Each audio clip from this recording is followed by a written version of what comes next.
SNES drunk.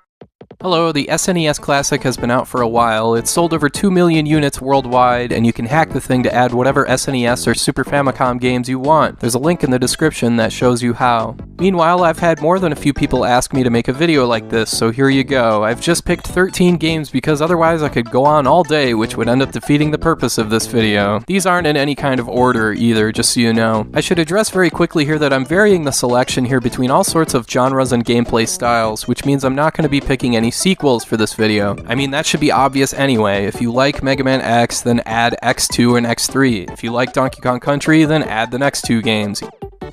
Speaking of obvious, if you've hacked your SNES Classic and you haven't added Chrono Trigger, well, I mean, why not? It just belongs with this collection. When I'm scrolling through the menu and I come to Contra 3, it really feels like there's a giant hole there. All these great RPGs, but not the best of the bunch. And why is Chrono Trigger the best? Because not only does it nail all the conventional JRPG aspects like a balanced combat system, a great soundtrack, and incredible visuals, throwing in some great bonuses like a dual and triple tech magic system, but it's the way its huge sweeping story is told. Everything from the main narrative, to the structure, to the big showdown with Magus, to the point where the game really opens up to all sorts of different paths for you to take. If you've never played Chrono Trigger, a hacked SNES Classic is as good of a time to start playing it as any. Then there's stuff like Terranigma. I was really hoping this would be part of the group of games out of the box because it's a great game that was never released in North America, so it would have been a perfect opportunity to introduce it to a new audience. Instead, they went with Star Fox 2 as the selling point, and that's not a bad choice, but still, Terranigma is such a good action RPG. If you liked stuff like Illusion of Gaia, Soul Blazer, or Link to the Past, then you'll really enjoy this one. This is one of those games that's definitely worth playing all the way to its conclusion because the story sticks with you long after you've finished it. There is an additional patch you'll need to apply in order for Terranigma to work on the SNES Classic, but I've got a link to it in the description. I thought it was kind of odd that a few genres were omitted from the out-of-the-box game lineup entirely, like beat-em-ups for example. I understand there were licensing issues keeping Turtles in Time off the list, but I guarantee you, if that weren't an issue, this game would definitely be on there. It's the best 16-bit beat-em-up ever because of the crazy settings, the innovative ways to make foot soldiers go boom, and the general chaotic nature of the gameplay that makes you feel like anything can happen at any time. And of course, this game is two-player co-op.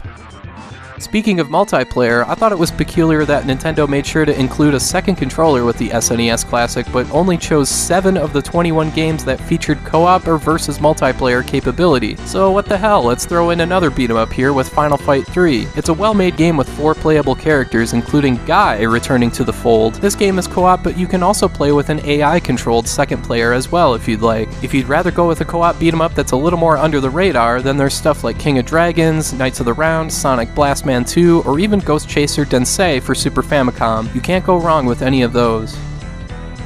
Sticking with co-op games, Wild Guns is another great one that represents a style of gameplay you didn't see all that often on 16-bit home consoles, so in the interest of variety, this is a great one to add. Sure, there were other gallery shooters, but none of them touched how good this one is. I mean, just look at these boss fights. In a similar vein as Pocky and Rocky, this is a top-down run-and-gun game with some really creative enemy design. This game gets ridiculously intense, and it represents a unique co-op experience on the SNES. Yeah, I know there's a sequel, but that one's a bit more structured like something out of the Goemon series. The first game has more non-stop action. Shoot-em-ups were also ignored when putting together the SNES Classic package, and if you want to add one, you cannot go wrong with Space Megaforce. Even if you're not into games like this, it's a great one to add because if you suck at shoot-em-ups, it's still a forgiving and player-friendly game. That's because the balance of speed is so well done here, along with the sheer amount of weapons you can pick up and upgrade as you progress. None of that infamous Super Nintendo slowdown here either. This is probably one of the 20 or 25 best SNES games period, so it belongs here. And if you want more shoot-em-ups, there's always stuff like Axelay, UN Squadron, or Macross Scrambled Valkyrie for Super Famicom. Strangely enough, puzzle games were mostly ignored on the SNES Classic too, unless you count Kirby's Dream Course. But in my opinion, the most glaring omission from the SNES Classic lineup is Tetris Attack. Despite the wonky title, this game really doesn't have much to do with Tetris. It's such a well-made puzzle game with a clever and intuitive combination system. This is one of those games that's really easy to pick up, but really tough to master. And yes, of course, this is two-player versus as well, which makes it that much better. If I could remove any one game from the SNES Classic lineup, it would probably be F-Zero. It just doesn't make much sense to have a single-player racing game in there. A better choice would be Top Gear, not only because it's two-player, but because it still has that fantastic sense of speed F-Zero has, with a similarly outstanding soundtrack. Plus, I like dealing with a fuel meter rather than a damage meter, because it leads to stressful moments like just barely petering out at the finish line. That's fantastic. I gotta mention sports games, and yup, it's gonna be the same sports games I always mention. Ken Griffey Jr. presents Major League Baseball, NBA Jam Tournament Edition, and NHL 96. If you need an American football game, go with Tecmo Super Bowl, and if you need a soccer game, go with International Superstar Soccer Deluxe. Each one of these are arguably the best of their kind on the SNES. They're all accessible to all kinds of players, and they're games you can get into even if you don't like sports, especially stuff like NBA Jam. I mean, how can you not love this?